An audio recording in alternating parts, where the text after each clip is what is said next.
Welcome to the Mum Dem Podcast. By the Mum Dem? For the Mum Dem. Taking it into season 2. We are. It would feel weird not to do it if it was empty. The kids would complain. Yeah. Absolutely. We are so excited to be back, aren't we? We It's like the load of just organising, getting together is insane. But we're really excited because we're back better, more research informed than ever. A new era of Mum Dem Podcast. We want you to be able to take away strategies that are actually backed by research. And we wanted to give you some really thought-provoking conversations. Of course, we've still got some birth stories, which Emma will dive into in a bit. Today's episode is going to be about the mental load that we as mothers face all day, every day, sometimes in the nighttime. But I'm going to hand over often. And it's just something we had a chat and we said, what should we do our first episode about? And it's something that we have in common all the time, from season 1 to now, from when we first met, just a constant theme of this cognitive overload that is just in the back of your mind at all times. So we'll be talking about that today, and we're digging into different bits of research, and then we'll end on some practicals. So we want it to be light and uplifting, wholesome, helpful, and the community that all the Mum Dem need. So we'll kick off with Allison Daminger. I practiced that and I think I still pronounced it wrong. Sorry, Alison, if you're listening. So Allison Daminger is a sociologist who came up with this 4-part framework to explain what she called cognitive household labour. And she broke it down in a way that just makes so much sense. She said that if there's a task to do, if it's like do the grocery shop, it's not as simple as just go to the shop and buy the shopping. And even if one partner is the one who does that, it doesn't mean they are dealing with the mental load. Because the 4 steps are: 1, anticipating the need to go to the shop. 2, identifying the different options. Deciding which shop you're going to go to, how much you're going to spend, what you need to buy. The 3rd is deciding what to do and actually doing it. But then the 4th is the ongoing monitoring. You know, did you go to the shops because you were out of bread and came back with everything but bread, and therefore you need to go to the shops again? One person usually manages that whole cognitive load. And we dug into a lot of research, many studies that talk about the fact that mothers do the most cognitive household labour. And that's regardless of earnings, regardless of number of children. It's just the mums end up being the ones who carry that burden, and it's invisible. So the visible chores tend to be shared more evenly. But the invisible load, the thing that a lot of couples fight about, the thing that a lot of mums are really stressed about, we need to talk about it. We need to discuss it. How do you see this turn up in your life? As you were just talking, literally this morning, I was battling just the food shop. You know, there's many other things, but the food shop is such a big thing. It's Sunday today, the day that we're recording. That means it's Monday tomorrow. That means it's back to school, it's back to work. So if we don't do everything we need to do today, then we all know what's going to happen tomorrow. So, just this morning, I had to quickly write a shopping list and make sure I hadn't forgotten anything on the shopping list. Because even as you said, you go to the shop, then you forget something. The other day, I had a 3-hour meeting, and then there was a Waitrose across the road. So I was like, oh, I know we need stuff. So let's rush to Waitrose. And there was one thing I really needed was Ziploc bags. Did I get the Ziploc bags? No, I got everything else that I thought we suddenly needed when I was in the shop, and I did not get the Ziploc bags. So this morning I wrote a list of all the things we needed, and then I sent them to my husband because I'm like, we're recording this afternoon. I don't have time to do the food shop. Sundays, the shops close early, just to add to more stress, but anyway, it's fine. And then as he was leaving, he's like, yeah, so have you put this on the shopping list? And I'm like, yes. And he's like, okay, have you got this on the shopping list? And I'm like, you can add to the shopping list yourself. It's a shared list. Why are you asking me these things? And then I'm worrying, thinking I've forgotten something and haven't put that thing on the shopping list. And as you were just saying that, I was like, oh my gosh, should I put laundry tablets on the shopping list? But I think I did. But literally, it's just an ongoing thing. And then you're thinking about the week, and we're...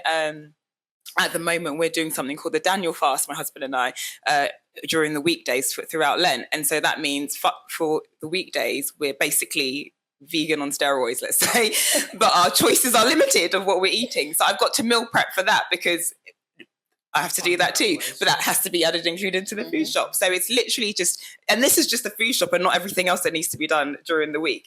And that's taken a toll, and that's mentally draining and exhausting. And if I'm not speaking properly, it's because I also haven't slept. And you just came back from And holiday. I just came back from holiday. Yes, it does the unpacking. Which is still there to be done after this recording for that reason. But yes, it is a constant battle mentally. I'm stealing the mic. Absolutely. So it's an interesting one because we all like our husbands.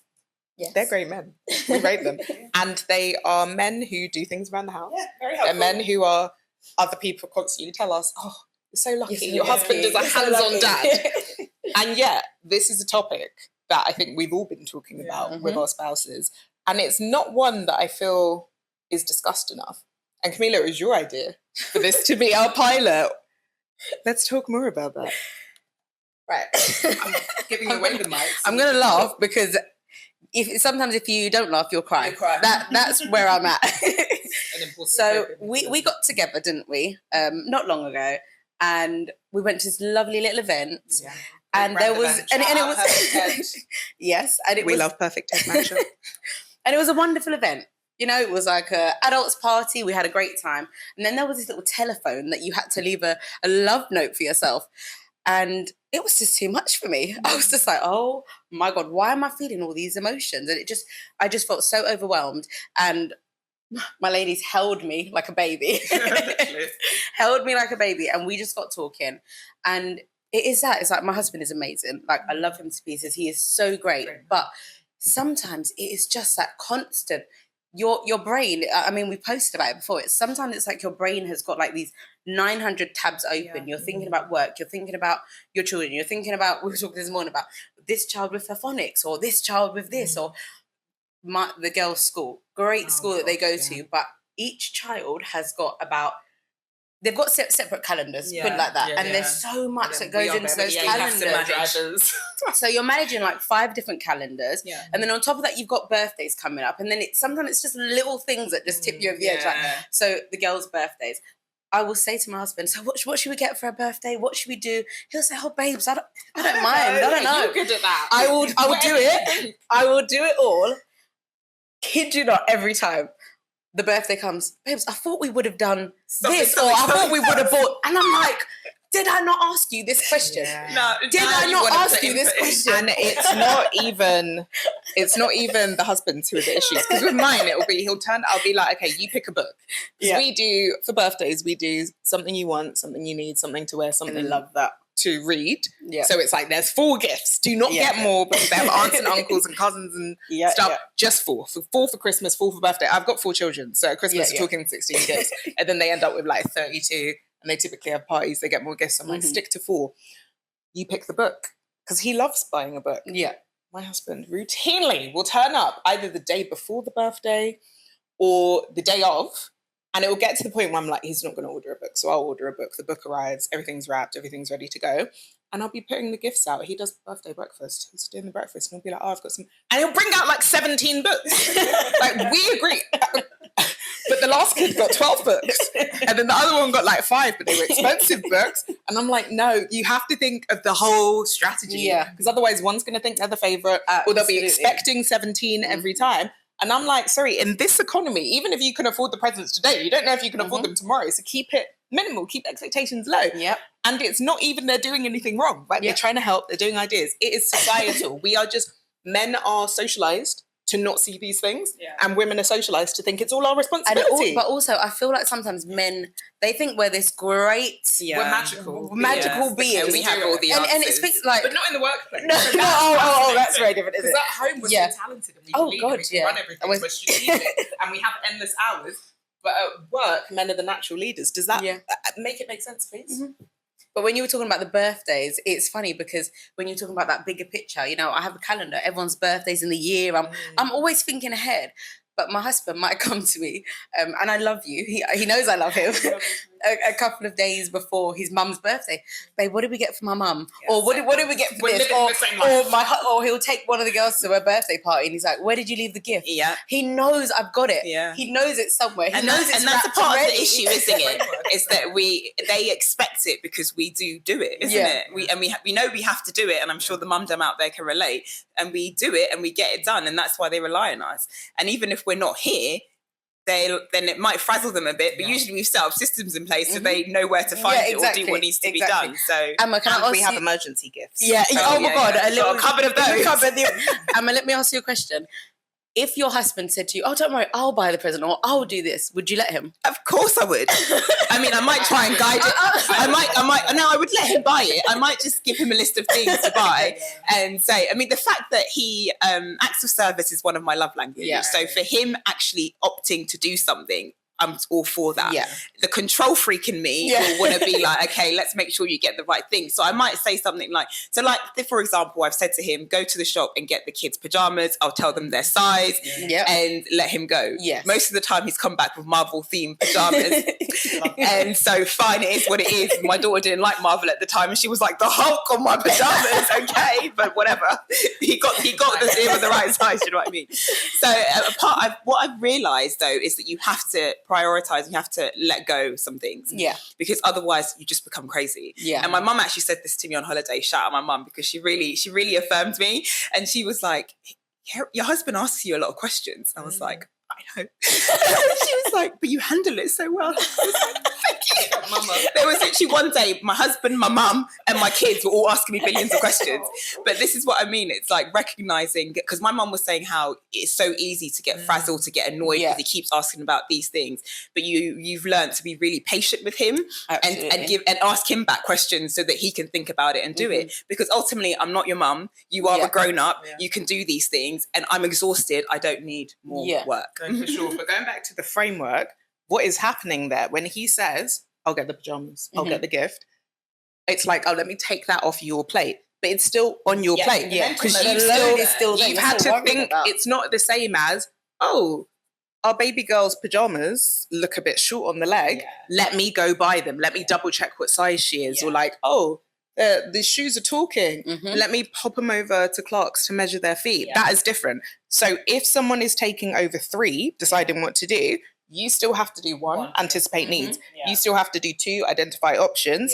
4, monitoring how it's going. And you're still doing part of 3 because you're sending the list, you're checking they've gone to the shops. Yeah. And sometimes it's more work. Yeah. So that is like a crazy thing. But there's a solution. There's a solution that I'm testing with my husband that seems to be going quite well. And we're going to talk about that after birth stories.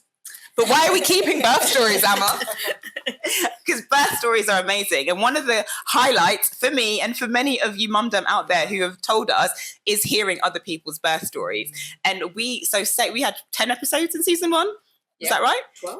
12? Was it 12? Oh, wow. Okay, so 12. So we heard 12 plus us 3, 15, quick math. We heard 15 birth stories in season 1. None of those birth stories were the same. None of them even had little bit of similarities in those 15. I, the other day, because I love birth stories, was watching birth stories on YouTube. And I watched only 3, but all 3 were so different. And I just think it's so important to hear, not only if you're a mother, but if you want to have children, if you're a grandparent, anyone in life, because it's such a big part of life, how humans come into this world and the effect and impact that it has on every human. And it also impacts our mental loads in a massive way. Not only the pregnancy journey, not only the post-birth, the birth and labour and post as well, but also just living with multiple children, if you have multiple children, and the impact that has. And that's one of the things that we've learned as we've just tried to do this podcast in the last 2 years. Guys, it's been 2 years since we started. Our first pilot was 2 years ago. And it's been 3 since we had the idea. And it's had a plan. Exactly. We're like, this will be great. It just to say it's 2026. In 2025, we didn't release any episodes because I went back to work for the whole of 2025. And baby girl got a promotion. Thank God. Just say. I got a promotion, which I'm very grateful for. Kamilah also got an awesome promotion. Rachel's also smashing it in the entrepreneurial world, doing everything you could possibly think of, and setting up 1 business, maybe 2 or 3. We all have side hustles that we're trying to achieve. And also, this is one of our side hustle babies. And so this is a really this is a really big thing for us to talk about the mental load, because it's been one of the reasons why we couldn't actually sit down and record season 2. And a lot of the parents and mothers that I've spoken to in the last year who are asking, where's the next season? But they completely understand. They're like, yeah, we don't know how you did season 1. Yeah. they really get it. And so I got stopped by a man in the street who asked me, when is season 2 happening? And I was like, oh, this is nice. Yeah, I know. We're so happy that we're finally sitting down doing our pilot for season 2. But birth stories is always going to be a part of our hopefully always. I want it to be always a part of our podcast, because it's thank you. It is really important. So should we just get into our birth story? So your birth story of your second child, Kamilah. Okay, where do I begin? I have to think very carefully, because, you know, when you've done it a few times, you're like, okay, which one is it? Which one is it? Okay, so baby number 2. Obviously, I had a baby already. She was, how old was she? She would have been, I think, 1.5 when I got pregnant, and then almost 3. No, just turned 3 when I gave birth. So, right, go back. So, had one baby, and I'm not going to lie, guys, having one child for me was, I was thriving. I was really thriving with the baby. It was, you know, I was exercising every morning. She slept well. She self-soothed. So she didn't suck her thumb, but she sucked like one finger and put herself to sleep. Aww. She latched and she was breastfeeding. She was a dream. She didn't have any colic. We did baby massage. She slept through the night at like 7 months. I mean, there was a bit of regression after that. But, you know, it ideal, you know, compared to the birth story, ideal. So I was like, yes, ready for another one. Like, this is going to be easy.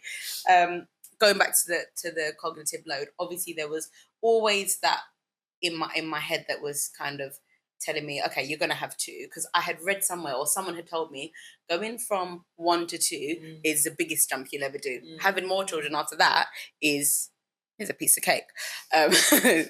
That's also a lie.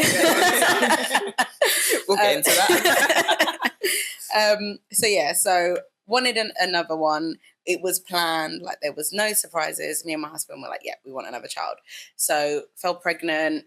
My pregnancy itself was more challenging, the kind of lead up to the birth, than it was with my first, because I had another human there. And when I'm vomiting, she doesn't care. Yeah. She still wants what she wants. Like, I literally remember we're at the dinner table, me and my firstborn, and I just started vomiting. So I ran over into the kitchen to the sink and I'm vomiting. She's behind me, just pulling me like, Mummy, feed me. And I'm just like, I'm trying to vomit, like I'm vomiting. And it was, you know, they don't know, do they? They just want their mum, and they're used to just having you. So a little bit tricky in those kind of areas where, like, the morning sickness and stuff like that. Nearer to the end, again, so I had a C-section for my first one. So this time I was like, having a vaginal birth, absolutely going to do it this time.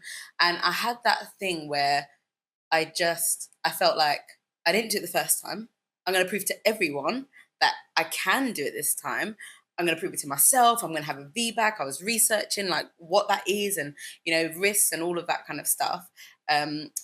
Obviously in the hospital, they're trying to give me all of the different, you know, things that can go wrong, and, you know, you can rupture and this, and are you sure we could do it as a plan? Nope, I'm going to have a vaginal birth. That is what I'm going to do. I want a water birth. They said, no, you can't have a water birth. You need to be in the birthing ward just in case anything goes wrong. So I took that compromise. I said, okay, that's fine. I'll do that. But I'm still coming in. I'm still going to have my, you know, my music, and I want to be in control of it. So I'm trying to think when the actual contraction started. So I remember we were laying in bed, and I think my husband had gone to sleep, and we did a lot of co-sleeping. So my firstborn was in the bed as well. And I was maybe at this point a day overdue, and I was laying in bed, and I just felt like I'd just wet myself a little bit in bed. So I was like, oh, I'll just wet myself. Like, maybe. Who knows? Like, when you're pregnant, and it literally could be. But I could have just wet myself. So I went to the toilet. It was a little bit wet, and I was like, okay, maybe I've just wet myself a little bit. I didn't think anything of it. I didn't know about Like, waters and exactly. I didn't No one know tells anything. you, but we tell you. I didn't know anything about that. So little bit of leakage. I said, that's fine. We'll just carry on as normal. Went back to bed.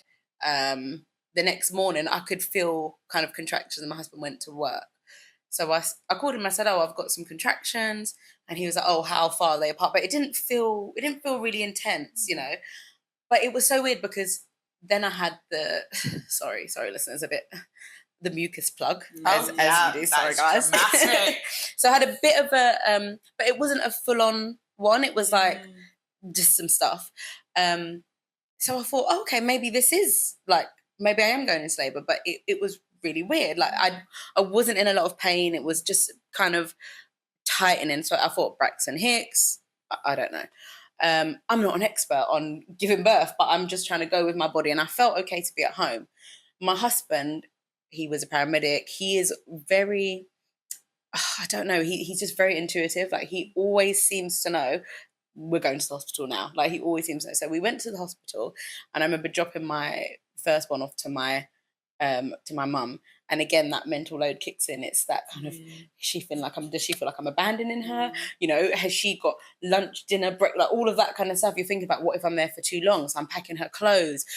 All of that stuff, you're not worried about yourself. You're thinking about everything else. You're thinking about, is she going to be okay? What if my mother-in-law, what if my mum needs to come because she's also a birthing partner? Then who's going to have my daughter? And I'm trying to do all of this planning whilst potentially in labour. So anyway, get to the hospital and they say, no, you're absolutely fine. Your waters haven't broke. You're absolutely fine. You can go back home. And my husband's like, she had a bit of a leakage. Are you sure? They're like, she's absolutely, like they were very adamant. They test. She's absolutely. Do they she check? had. They looked up and said, I'm absolutely fine. No. So my husband said, she had a leakage. She's had a little something come out. You need to check her thoroughly. So they went and got somebody else to come and check me. But I waited maybe 12 hours before someone came. It was, I waited for ages. And this, now the pains are getting a little bit more severe. And then when they came, they had a thorough check, and they said, "Oh God, no! Your hindwaters have broken. So the waters at the back have broken. You've got a bit of a rupture, and if it's broken for longer than a certain amount of time, you can. I think it's 24 hours. You can have an infection. Yeah. So then I'm like, well, why didn't now someone say that 12 hours ago? Like, how do I know how long I've been in labour for? Yeah. So we went down to another room, and then what they said is they want to break my waters and they want me to go into labour naturally, and they're going to monitor me and whatnot. So we went into a room, and when I think about this room, it was not the nicest of rooms. It was actually quite dark, quite cold. There was no warmth about this room. It just felt really like, just leave her, get on with it kind of thing. And they just kept coming in and checking. And I will say, like, the membrane suites I had were the worst. They were so much worse than with my first child. It was like I felt violated. It was so bad. One of the times it was a man, and it was just so, I'm telling you, it was really traumatic. In the end, they broke the waters, and, you know, the pain was so intense. Then we went up to another room, and then at one point a woman came in and just said to me, like, and it was very similar to what the first midwife had said to me when I was giving birth to my first child. She said, I don't know what you're trying to prove to yourself, to anyone. Like, what are you trying to prove? You've gone past a certain amount of time now. There's risk of infection. You're exhausted. At this point, I'd come out in hives.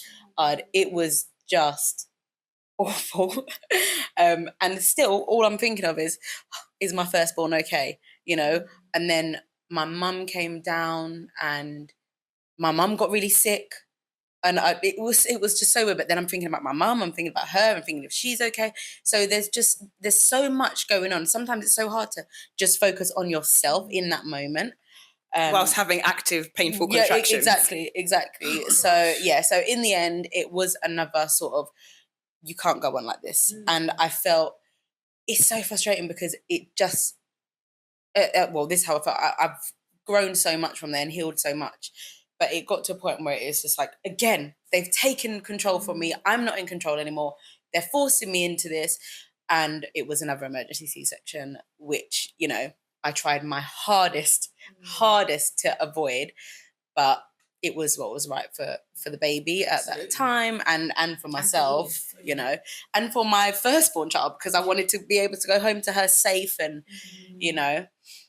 So yeah, and then baby came out, and I always remember my favourite part, obviously meeting the baby was my favourite part, but my second favourite was when my firstborn came, and I had the secondborn under a blanket, and she came in, and I was like, look, and it was just the cutest thing ever.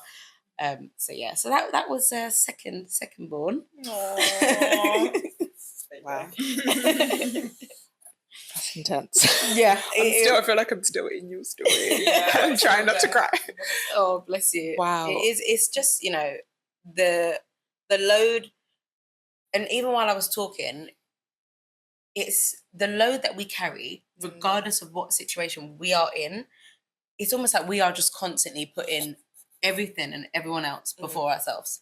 Like, when do we take the time to actually look and be like, no, I'm important. Like, right now, I'm important. I need to be okay. And you're in labour, thinking about your mum, thinking about your my mum being sick, firstborn, thinking about my baby, thinking about, you know, everyone else. Yeah. Yeah. And it is insane. Yeah. It's insane thinking about my husband. Has he eaten? Because I know that sometimes he forgets to eat when he's really, really, you know, engrossed in something. He forgets to eat. So I'm thinking, has he eaten? Yeah. And actually, sometimes it's like, what are you doing? The amount of mums that put snacks in their hospital bag for their husband. I'm one of those mums. Because I don't like when he's hungry. No, no, absolutely. It's insane. What I'm going to tell my story in a minute, but I feel like we need to sit in yours for another moment. What helps you with processing it? Because it's very real when you want things to be one way and your plan doesn't go to plan. It does feel like something has been taken from you. And it is, births can be quite traumatic. Yeah. It can be empowering. It's a beautiful experience. But that's a really heavy story. Yeah. So what helped you to get to the point where you're able to kind of freely talk about it, make jokes, you know, and look at it with... Because now I see that you're proud of yourself, as you should be. You're an incredible mother, and you carried, laboured, and birthed these babies, however you birthed them. Yeah. What helped you to go through that journey? I think it's realising that nothing ever really is in your control. And I think my mistake was thinking that it was ever in my control. And, you know, however you birth these children is how you birth these children. And I feel, you know, that there's always going to be a plan. There's always going to be, and we're not in charge of that plan. So I think my third, and when we get to that, we'll tell our third. My third, I went in with a very different mindset. Not that I'm determined to do this, but that I know that anything can happen. Like, I've spoken before about my sister who had a stillbirth. That was probably the most traumatic day in my entire life. And to see my sister now, one day she'll have to come on this podcast, but to see my sister now talk freely about it, laugh about parts of it, I'm like, are you insane? Like, it just gave me the strength to understand that there's a plan. Things won't always go. There's a divine plan. It's not always going to go the way that you want it to. And I think the best thing you can do is go into things with a very loose version of what you would, you know what I mean? It's like I don't know. I think that's for me what it's been. Like, it was never in my control. And I'm very proud of myself that I've birthed 3 beautiful babies. I'd love to have another one, as you all know. I can't wait. Well, now you guys are saying that, I need to have another one before we can record season 3. Because I won't have a third to talk about. What? Right. Absolutely. But yeah, so thank you for hearing me, ladies. Thank you for sharing. Thank you. So, I'm going to start in the toilet next to the travel clinic at Boots. Because I went to go pick up some anti-malaria tablets back in 2018. Oh yeah, I remember this. I was like, where's this going? Yeah, exactly. That's where the birth story starts. Yeah. So I had a 1.5-year-old. Me and my husband were like, oh, does she need a friend? You know, she wants to... I just don't think that we're supposed to play with babies. I think there's meant to be toddlers. Babies, it's fine. But when they get to a certain age, it's like they need a little playmate. a cousin, a sibling, someone, friends. It's just, I don't know, back in the day, there would be these communities where there's, you know, teenagers to play with them who enjoy playing with kids. I was just like, she needs a friend. And I didn't like pregnancy, as everyone knows from the first one. I get hyperemesis. But we talked about it, and then we had like a week where we're like, great idea. Then after a week, we're like, this is a terrible idea. Like, we're not really in a place to be having a second child. And then really sadly, my grandfather passed away, and I was super close to Grandy. So that hit me hard. I was actually away from my daughter, I think for the first time ever. And we were always together. She came with me to the office. She had like baby wear her on my chest, which would be tied to my back. We co-slept. So we were like in a symbiotic relationship. And I'd left her for the first time ever because I was invited to this like Facebook conference in Brussels for entrepreneurs. So I went out there, and when I was there, I like thought of my granddad. I was like, oh, I should call him because he was a diplomat and he worked a lot like in that area and was out in Brussels and whatnot. Then I got the call that he'd just passed. And I was obviously devastated, but in a way I was grateful that I wasn't with my daughter, because sometimes processing, you know, grief and loss, it's messy and it's hard to do that around children, because you want to know, you don't want to scare them, but also you don't want to like hide your crying from them. But if you're crying in front of them all the time, it's like, why is mummy always crying? What's going on? So I had that space. I was away for a couple of days. Then I came back and it was like, cool, we got to go to Ghana for the funeral. We didn't have a lot of notice because because my grandfather was like a diplomat in politics and like part of the independence movement. He was having this like huge funeral at State House. When I got the call of, okay, it's going to be this date, I had to like hot step it and like speed everything up. I went to Boots to get my anti-malarial tablets for me and my husband and my daughter. And they said, oh, we might have to give you different ones because you're breastfeeding. Is there any chance you could be pregnant? I was like, I don't think so. And they're like, what kind of an answer is that? Usually it's yes or no. And they're like, have you missed your period? I was, and my daughter was with me, because remember, symbiosis. And I just said, well, I'm breastfeeding, my period hasn't come back. I'm so lucky that my period stayed away for that long.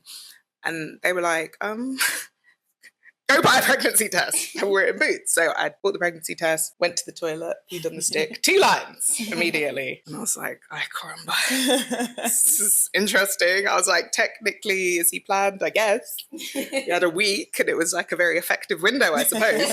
So got the anti-malarials I could take when pregnant, went to Ghana. In Ghana, I was sick as a dog. Like, I had to change my flights to come back early. Like, my husband could only come for a few days. He went back to work. It was just me and my daughter.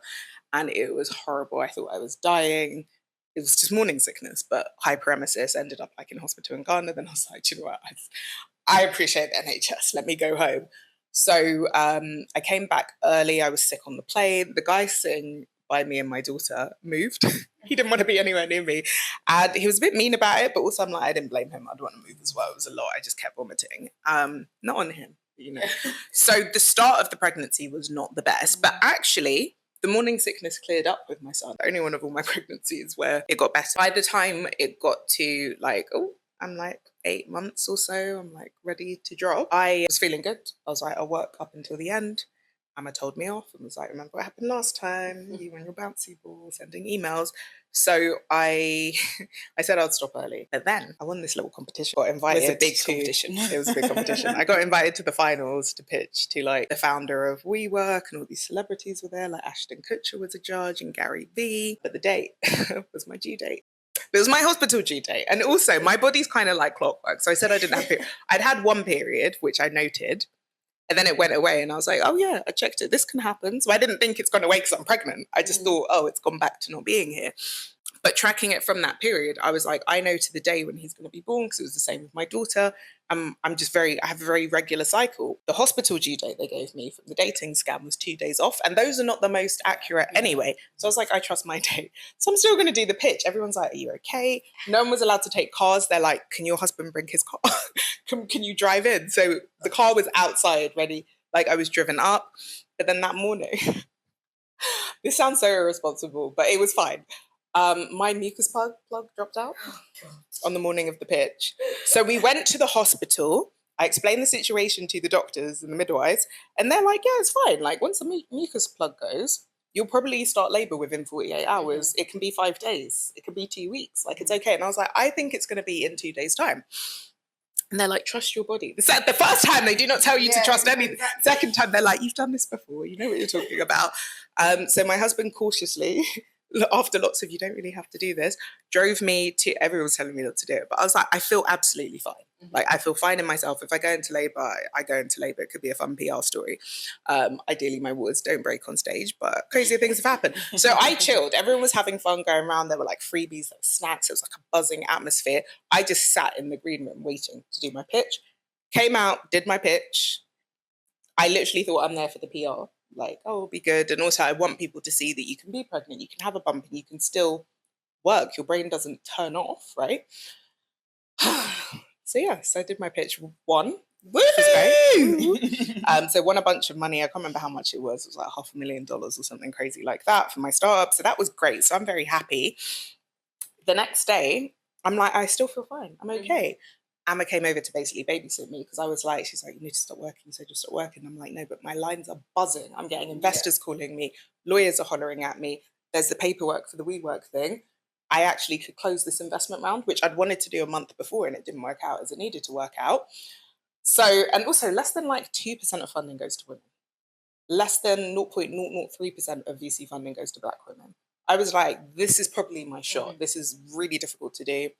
I'm going to do this and I'll focus on the birth. So we agreed, I think it was like a 5 p.m. cutoff.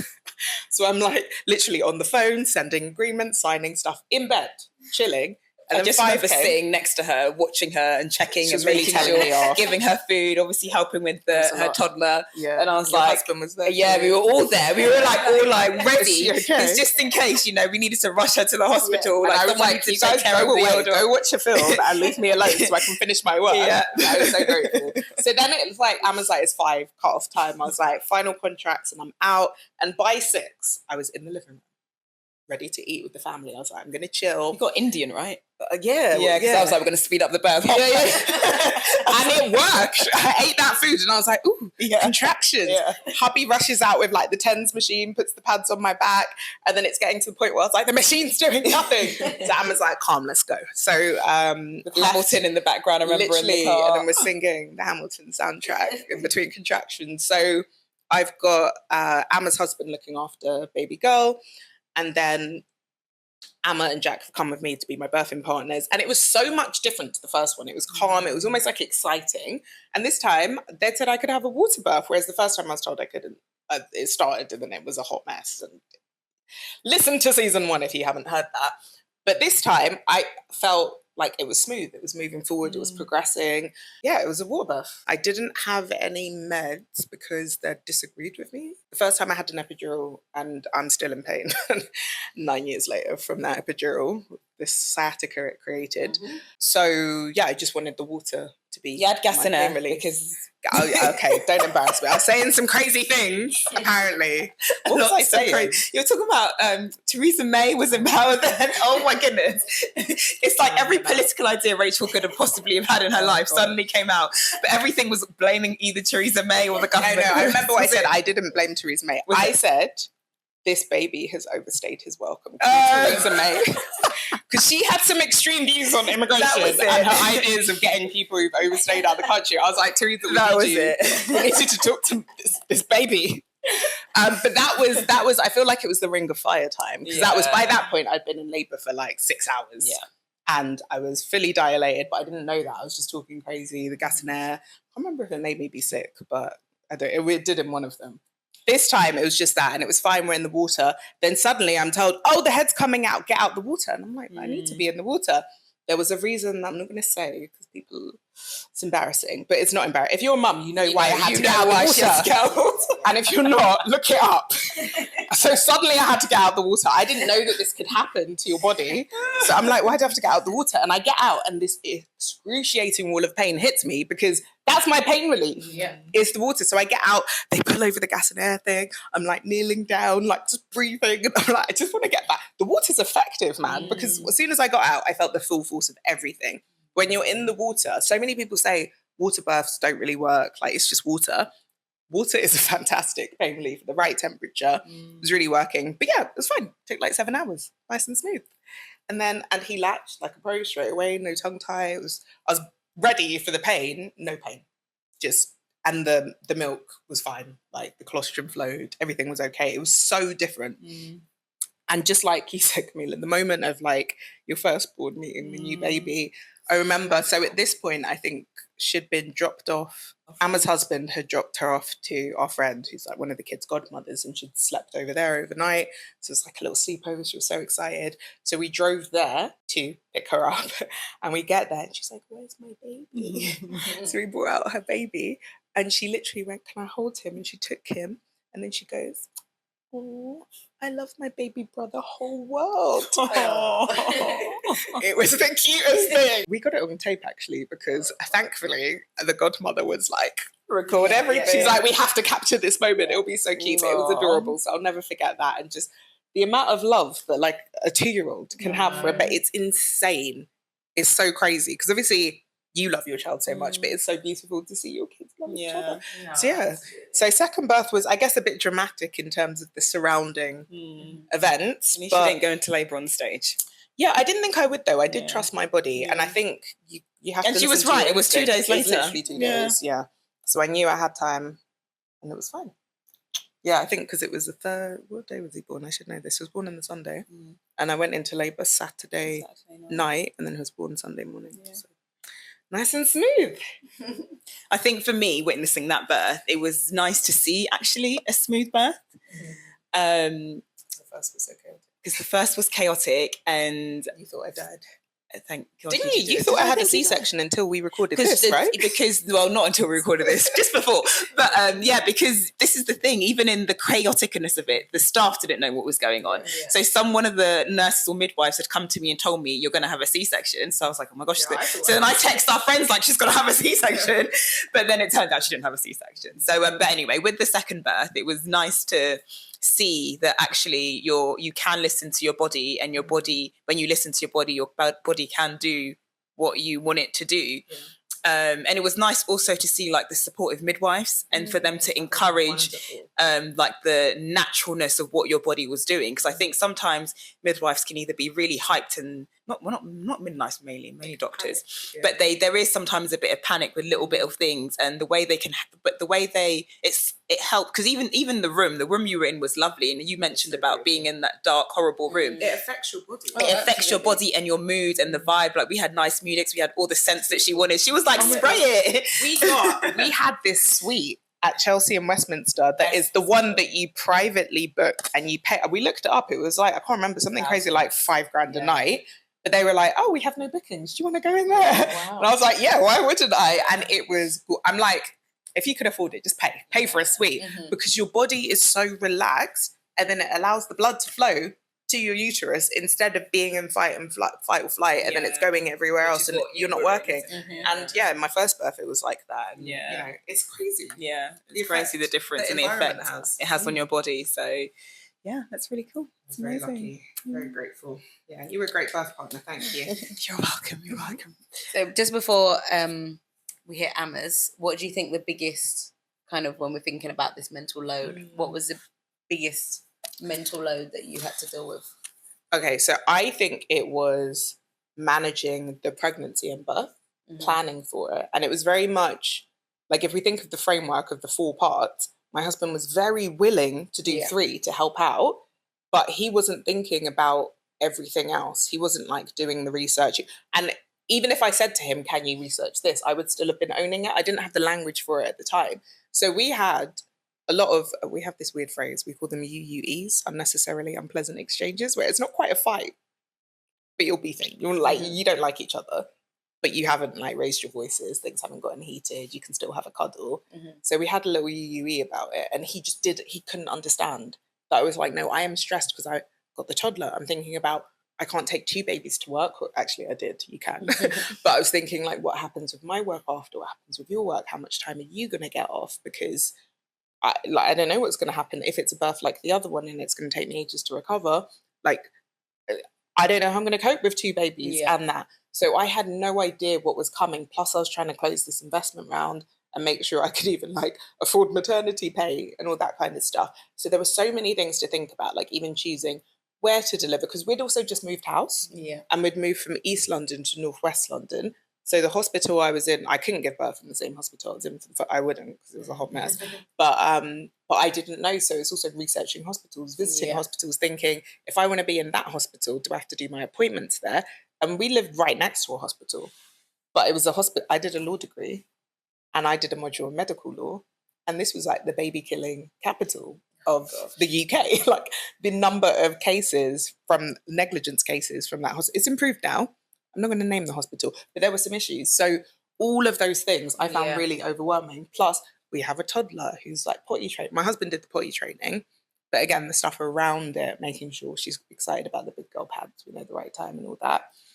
That was me. So I found it really overwhelming, actually, because even just being pregnant, especially when you're sick, it is another person to manage. Absolutely. And thinking about the vitamins and making sure everything's okay. Do you know what? It's stressful. I mean, there's a part of my birth story that it's not my birth story. It's a part of the pregnancy journey. And I feel like I didn't want to say it because sometimes it's not all, I just don't want to be all doom and gloom and all of that kind of stuff. But just quickly before we hit cameras, I wanted to share one part of my birth, not my birth story, but my pregnancy journey that I think when we think about this mental load was so challenging. Bearing in mind, I told you what happened with my sister. So there was, when you go for your 3-month scan and they do the little test where they check the fluid at the back of the baby's neck, the nuchal translucency, and there's a certain millimeter that has to be, and if it's above that, then they say the baby's likely to be Down syndrome.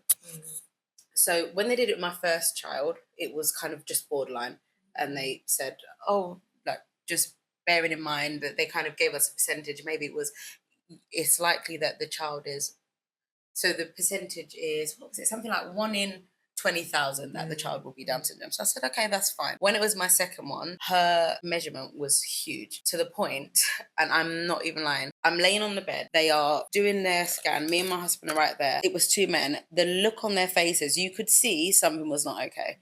So I turned and said, is everything okay? And he was like, I'll tell you in a minute. And he's carrying on, he's talking to the guy, they're saying something like, look, we see it. And we could see. So I said, can you tell me what is the problem?